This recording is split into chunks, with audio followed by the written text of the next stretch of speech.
Sahabat misioner yang dikasih Tuhan, bunyi pelagian Kakak Eksa dalam Do Re Mi. Doa dan renungan misioner bersama kami Paroki Santo Petrus dan Paulus Argapura, Keuskupan Jayapura. Pada hari ini, Selasa, tanggal 16 bulan Desember tahun 2025, merupakan pekan Advent ketiga. Mari hari ini, sebelum kita memulai segala aktivitas kita masing-masing, mari kita bersama-sama merenungkan sabda Tuhan yang diambil dari Injil Matius bab 21 ayat 28 sampai dengan 32. Mari sebelum kita membaca, mendengar dan merenungkan sabda Tuhan hari ini, mari kita menandai diri kita dengan tangan kemenangan Kristus dan berdoa. Dalam nama Bapa dan Putra dan Roh Kudus, amin. Allah Bapa dalam kerajaan sorga, puji dan syukur kami naikkan di hadirat-Mu untuk hari baru yang boleh kami nikmati dan peroleh saat ini. Terima kasih ya Tuhan untuk penyertaan-Mu sepanjang istirahat malam kami. Terima kasih juga untuk nafas kehidupan yang masih Tuhan berikan kepada kami. Terima kasih pula karena Tuhan masih membiarkan kami bangun dengan tubuh yang sehat dan keadaan yang baik. Ya Allah, sekarang kami hendak duduk diam mendengarkan sabda-Mu.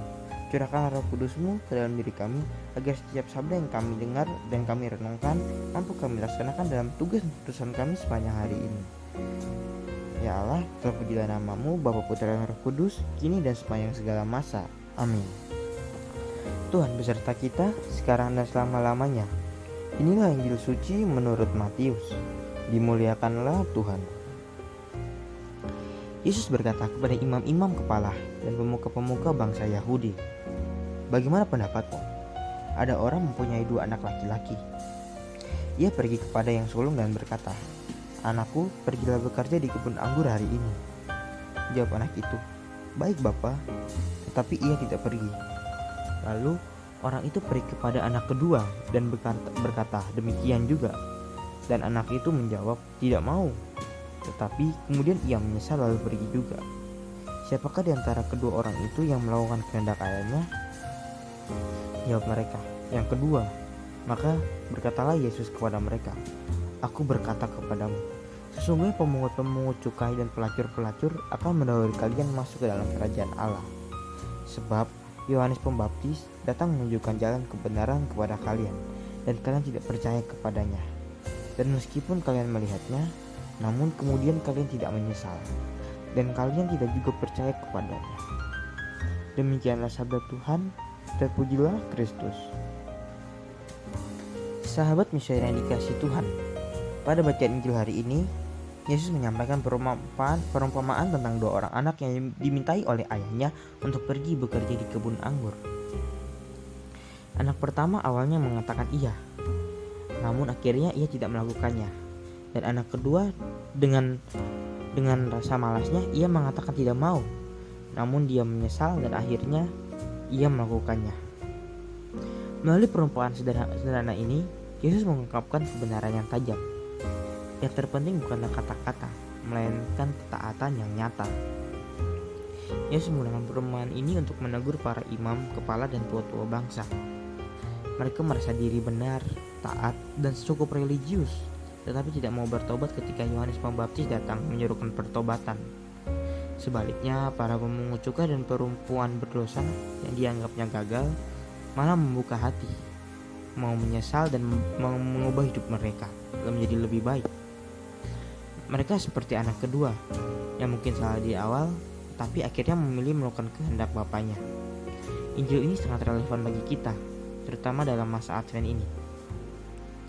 Kita mungkin sering berkata ya kepada Tuhan melalui doa, ibadah, ataupun rutinitas keagamaan. Namun pertanyaannya adalah, apakah yang kita tanda kutip katakannya itu sungguh terwujud dalam hidup sehari-hari? Dan apakah kita benar-benar berubah dan bertobat dan melaksanakan kehendak Allah, atau hanya puas dengan kata-kata dan penampilan lahiriah? Sahabat misioner yang dikasih Tuhan, Yesus mengajak kita untuk memiliki kerendahan hati dan bertobat. Pertobatan bukan tentang masa lalu yang sempurna, tetapi tentang kesediaan untuk berubah hari ini. Allah tidak menutup pintu hati bagi siapapun yang mau menyesal dan kembali kepadanya. Justru orang-orang yang berani mengakui kelemahan dan berbalik kepada Tuhan, maka ia lebih dahulu masuk ke dalam kerajaan Allah. Masa Advent adalah waktu rahmat untuk bertanya dan dengan jujur kepada diri sendiri. Apakah aku hanya pandai berkata dalam tanda kutip ya kepada Tuhan, atau aku sungguh melakukan kehendak-Nya? Injil hari ini mengingatkan bahwa keselamatan lahir dari ketaatan yang diwujudkan dalam tindakan, bukan dari janji kosong.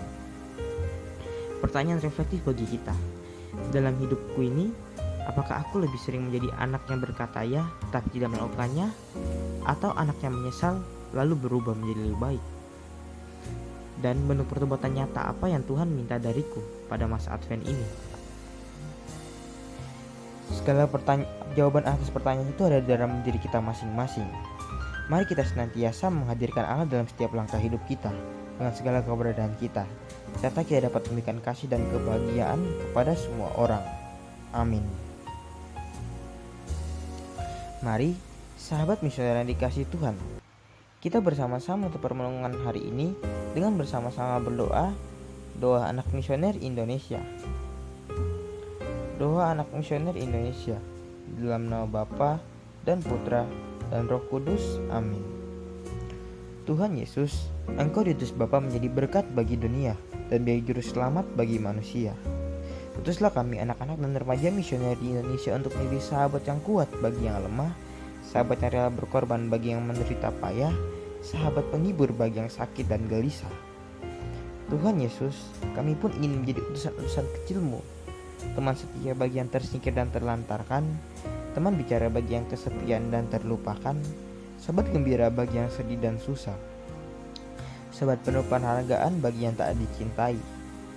Tuhan Yesus, utuslah kami ini dengan bantuan Roh Kudus-Mu menjadi garam dan ragi yang baik, menjadi terang dan obor yang cemerlang, membawa kegembiraan dan pengharapan. Tuhan Yesus, kuduskanlah badan tubuh, kuduskanlah jiwaku, kupersembahkan diriku padamu hari ini. Berkatilah semua anak dimanapun, berkatilah semua orang yang kami jumpai, siapapun mereka. Amin. Sahabat misioner yang dikasihi Tuhan, sampai di sini Doa Remi pada pagi hari ini. Semoga kita mampu menjadi pelaku sabda Tuhan yang baik, dan semoga kita senantiasa dibimbing, dilindungi, dan diberkati oleh Bapa yang Maha Kuasa, dalam nama Bapa dan Putra dan Roh Kudus. Amin. Selamat beraktivitas untuk hari ini. Sampai berjumpa kembali dalam Doa Remi selanjutnya. Tuhan memberkati kita.